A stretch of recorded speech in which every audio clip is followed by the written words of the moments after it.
Yo yo yo! What's up mga idol? Welcome na naman sa panibang araw ng video ko. This morning, sinabayan ko ang asawa ko mag-walking. Pero hindi ko kinalimutan maghanap ng maiulam namin. Kaya kumuha na ako ng malunggay sa kapitbahay. Sinabayan ko na rin ng papaya, pangpalinis ng mata. Kasi gusto ko magluto ng tinula. Kaya pagkatapos kong balatan ang papaya, syempre, nag-prepare na ako sa kusina. Ang ginamit ko pang sindi, takip ng Pepsi.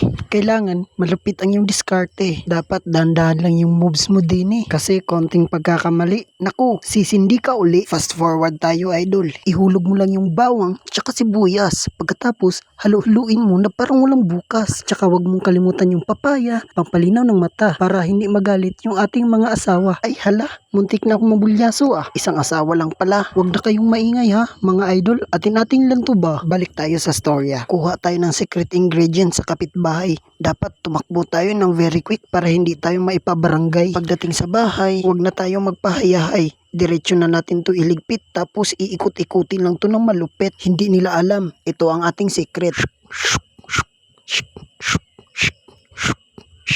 Walang manok yung ating kapitbahay kaya eto lang muna para makumpleto ang luto na tinola. Malunggay lang at papaya. Solved na! Masarap kahit walang manok. Akala ko sa pag-apply lang magagamit ang to be follow na ang requirements. Dito rin pala sa tinola, to be follow lang ang manok. Solved na. Kunin mo na yung plato mo tsaka kutsara. Sabayan mo na ako sa pagkain dito. Mabubusog ka talaga. Ano pa inaantay mo? Tara, kain na. Pero wait lang, matanong kita. Kumain ka na ba? Baka wala pa. Kung ako sa'yo, kumain ka na. Tapos yung pagkain mo ay content mo para may pang post ka.